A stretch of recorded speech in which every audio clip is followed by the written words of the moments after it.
नमस्कार दोस्तों, Krishna biological platform में आपका एक बार फिर से स्वागत है। पिछले लेक्चर में हमने आपको आवृतबीजी पौधे में निषेचन के पश्चात होने वाला परिवर्तन बताया था। उसमें हमने आपको यह बताया कि निषेचन के पश्चात पुष्प में क्या परिवर्तन होते हैं, बीजांड में क्या परिवर्तन होते हैं और फिर उसके पश्चात भ्रूण कोश में क्या परिवर्तन होता है। आज मैं आप लोगों के सामने आवृतबीजी पौधे में जनन का एक महत्वपूर्ण टॉपिक लेकर आया हूं, जिसे आवृतबीजी पौधे में भ्रूणी विकास कहते हैं। मेरे भाई, आवृतबीजी पौधे में भ्रूणी विकास का अध्ययन हम दो तरीके से करेंगे। एक द्विबीजपत्री पौधे के संदर्भ में करेंगे और एक बीजपत्री पौधे के संदर्भ में करेंगे। द्विबीजपत्री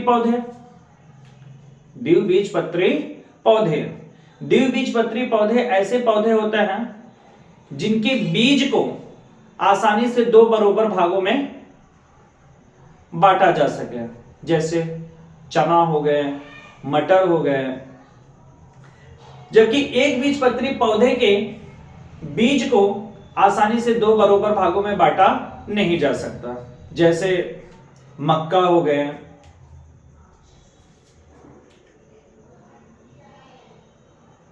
ये जो आप डायग्राम देख रहे हैं, ये द्विबीजपत्री पौधे में भ्रूणी विकास का डायग्राम है। द्विबीजपत्री पौधे में भ्रूणी विकास का डायग्राम है।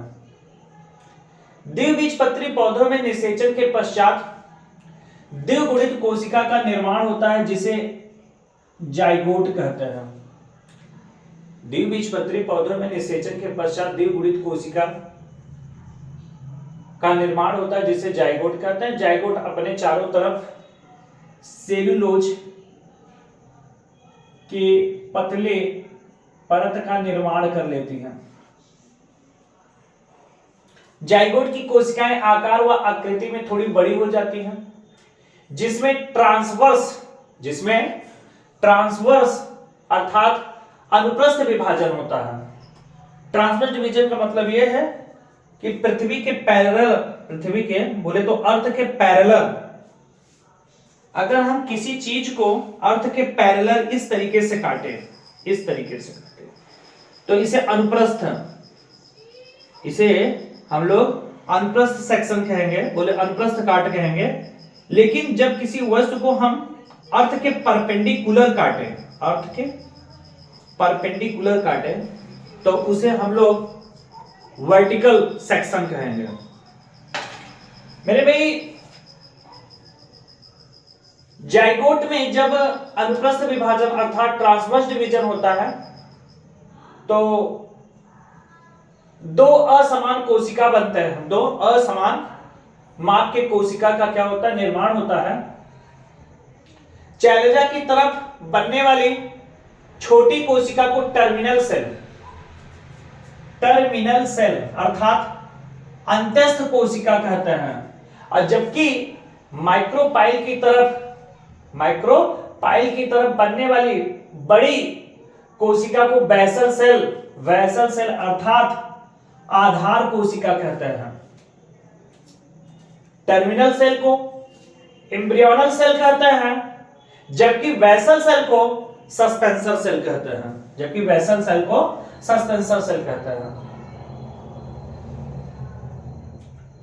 सस्पेंसर सेल अर्थात बेसल सेल में ट्रांसवर्स डिवीजन के फलस्वरूप दो सस्पेंसर कोशिकाओं का निर्माण होता है, जबकि टर्मिनल सेल में वर्टिकल डिवीजन के फलस्वरूप दो एम्ब्रियोनल सेल का निर्माण होता है। इस प्रकार टी के आकृति का संरचना बनता है, जिसे प्रो एम्ब्रियो कहते हैं। प्रो एम्ब्रियो में सस्पेंसर सेल की कोशिकाओं में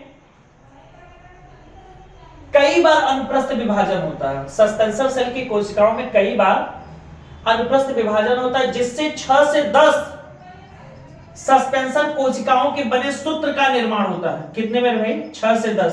1 2 3 4 5 6 7 8 और भी हो सकते हैं। ये ध्यान दीजिए इनकी संख्या क्या हो सकती है, 6 से 10 और भी हो सकते हैं। तो सस्पेंशन कोशिकाओं मतलब सस्पेंशन सेल में कई बार अनुप्रस्थ विभाजन होता है।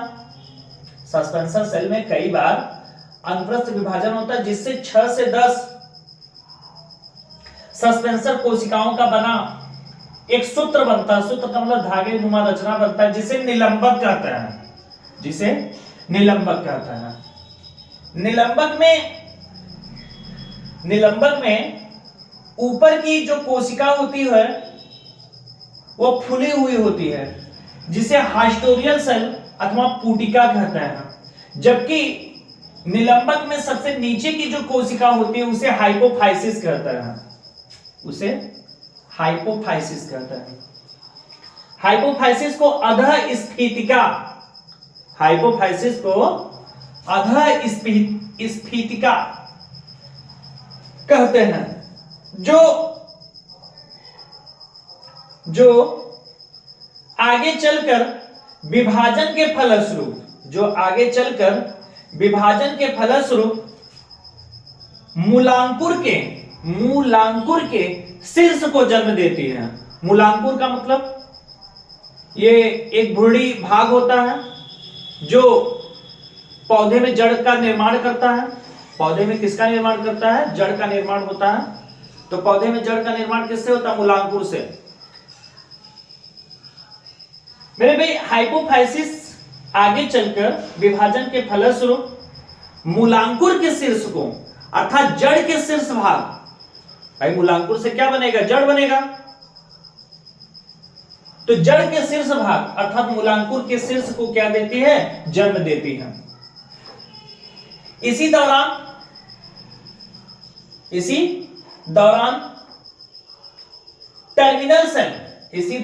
प्रो एम्ब्रियो के टर्मिनल सेल अर्थात एम्ब्रियोनल सेल में अनुप्रस्थ विभाजन होता है, जिससे 4 एम्ब्रियोनल सेल का निर्माण हो जाता है।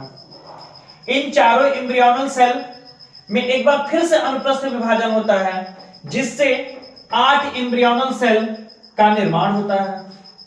जिससे 8 एम्ब्रियोनल सेल का निर्माण होता है। इस अवस्था के भ्रूण को ऑक्टेंट स्टेज कहते हैं। ऑक्टेंट स्टेज बोले तो अष्टम अवस्था। अष्टमा अवस्था के 8 एम्ब्रियोनल सेल में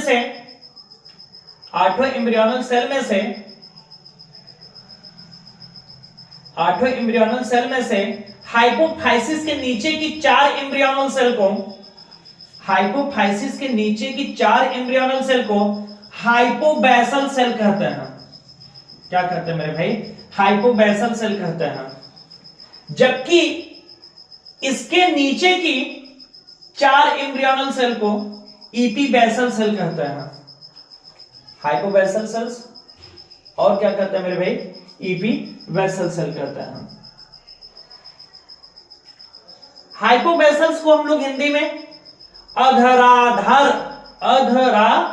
कोशिका कहते हैं, जबकि ईपीबैसल्स को अध्याधार कोशिका कहते हैं। अध्याधार कोशिका कहते हैं।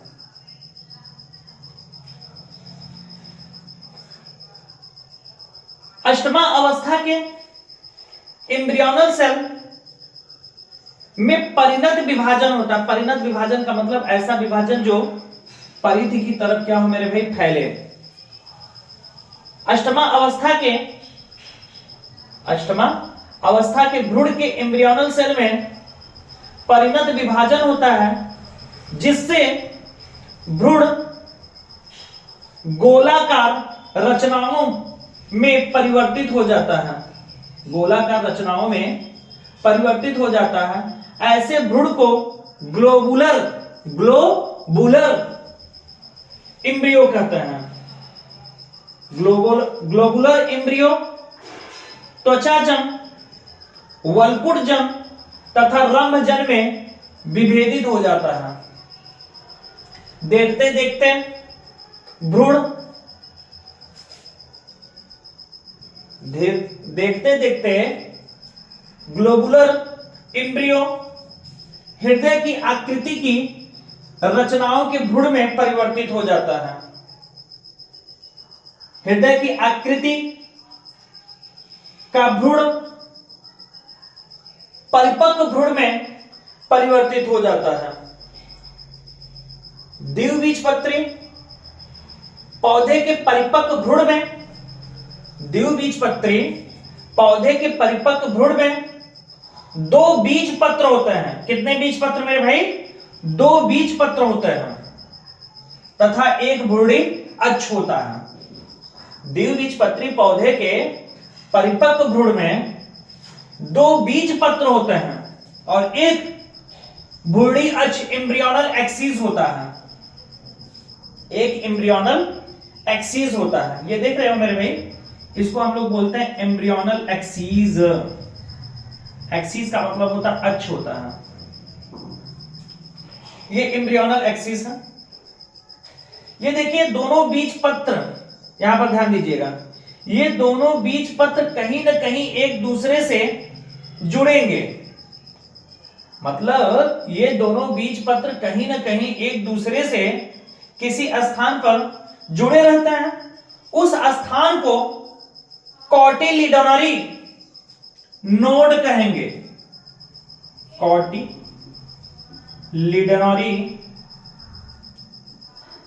नोड कहते हैं। कॉटिलिडोनरी नोड कहते हैं। कॉटिलिडोनरी नोड तथा प्लम्यूल के बीच,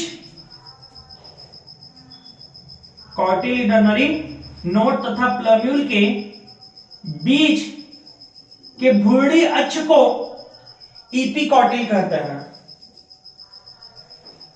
जबकि कॉटिलिडोनरी नोड तथा रेडिकल के बीच के भ्रूणी अक्ष को हाइपोकॉटिल कहते हैं। क्या कहते हैं मेरे भाई? हाइपोकॉटिल कहते हैं। मेरे भाई नाम से ही पता चल सकता है, हाइपो का मतलब होता है नीचे। हाइपो का मतलब क्या होता है मेरे भाई? नीचे। किसके नीचे? कॉटिलिडॉन के नीचे। किसके नीचे? यहां पर देखिए कॉटिल है ना, तो कॉटिल का मतलब होता है कॉटिलिडॉन। कॉटिलिडॉन को हिंदी में हम लोग क्या बोलते हैं? बीज पत्र। तो किसके नीचे? बीज पत्र के स्तर के नीचे। ये देख रहे हो मेरे भाई? मान लीजिए कि ये भाई इस स्थान पर दोनों बीज पत्र एक दूसरे से क्या संलग्न है, तो समझ लीजिए कि यही बीज पत्र का क्या हो गया? अस्तर हो गया। यही क्या है मेरे भाई? बीज पत्र का अस्तर हो गया।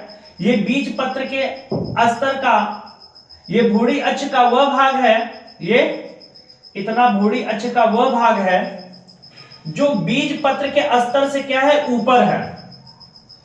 और ये भ्रूणी अक्ष का वह भाग है जो बीज पत्र के अस्तर से नीचे है। तो हम लोग क्या बोल सकते हैं मेरे भाई? भ्रूणी अक्ष का वह भाग, ये देख रहे हो ना मेरे भाई, इसको हम लोग भ्रूणी अक्ष कहते हैं। तो अगर आपसे पूछा जाता है कि इपिकॉटिल क्या है, तो भ्रूणी अक्ष का वह भाग, भ्रूणी अक्ष का वह भाग जो बीज पत्र के अस्तर से, जो बीज पत्र के अस्तर से ठीक ऊपर की तरफ होता है। देख रहे हो? इसी की बात हो रही है मेरे भाई। भ्रूणी अक्ष का वह भाग जो बीज पत्र के अस्तर से ठीक ऊपर की ओर हो, इपिकॉटिल कहलाता है। ये देखिए यहां से लेकर यहां तक की जो रचना है, इसको हम लोग इपिकॉटिल कहेंगे। क्या कहेंगे मेरे भाई? इपिकॉटिल कहेंगे। जबकि भ्रूणी अक्ष का वह भाग जो बीज पत्र के अस्तर से ठीक नीचे की ओर हो, हाइपोकॉटिल कहलाता है। इपिकॉटिल को हिंदी में हम लोग बीज पत्रोपरिक कहते हैं, जबकि हाइपोकॉटिल को हम लोग हिंदी में बीज पत्राधार कहते हैं। क्या कहते हैं? बीज पत्राधार कहते हैं। इपिकॉटिल, ये देख रहे हो मेरे भाई, यहां से लेकर यहां तक का जो क्षेत्र है, इपिकॉटिल का अंतिम सिरा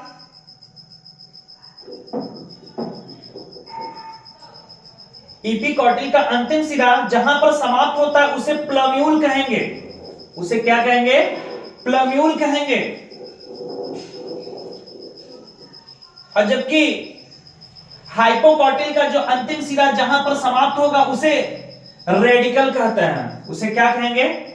रेडिकल कहेंगे। प्लम्यूल से पौधे के सूट भाग का निर्माण होगा, मतलब सूट फीचर। सूट फीचर में सभी आ जाएंगे, तना आ जाएंगे, पत्ती आ जाएंगे, शाखाएं आ जाएंगे। और जबकि रेडिकल से रूट फीचर का निर्माण होगा। रूट फीचर का मतलब क्या है? जैसे जो रूट सिस्टम है, रूट सिस्टम का मतलब यह है कि जड़ है, जड़ का शीर्ष भाग है, जड़ का शीर्ष भाग कोशिकी परत के द्वारा आच्छादित होगा, जिसे क्या बोला जाएगा? रूट कैप बोला जाएगा। तो इस तरीके से जो रेडिकल्स है वह रूट फीचर का निर्माण करेगा। क्या मेरे भाई? रूट फीचर का निर्माण करेगा।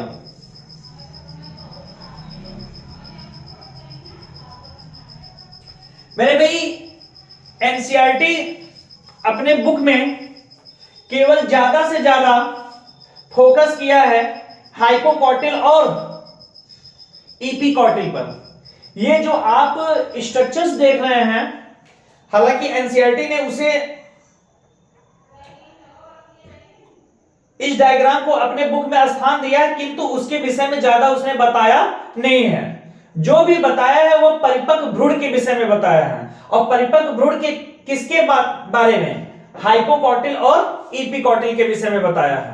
तो इस तरीके से हाइपोकॉटिल और इपिकॉटिल द्विबीजपत्री पौधे के परिपक्व भ्रूण का सबसे इंपॉर्टेंट भाग बन जाता है।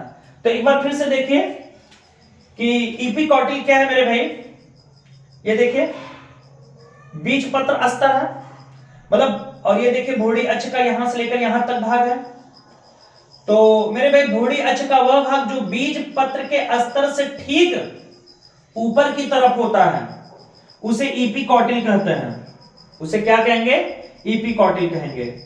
इपिकॉटिल का अंतिम सिरा प्लम्यूल कहलाता है। क्या कहलाएगा? प्लम्यूल को हिंदी में लोग प्रांकुर कहते हैं। और प्रांकुर से पौधे के सूट फीचर्स बोले तो प्ररोह भाग का निर्माण होगा। पौधे के प्ररोह भाग में तने आते हैं, शाखाएं होती हैं, शाखाओं पर पत्तियां लगी होती हैं, इन सब चीज। तो इसका मतलब यह है कि प्रांकुर से तना बनेगा, स्टेम बनेगा, और क्या बनेगा? लीफ बनेगा। लीफ का मतलब पत्ती बनेगा। आइए देखते हैं हाइपोकॉटिल किसे कहेंगे। भूड़ी अक्ष का वह भाग जो बीज पत्र के स्तर से ठीक नीचे की तरफ होता है हाइपोकॉटिल कहलाता है। हाइपोकॉटिल का अंतिम सिरा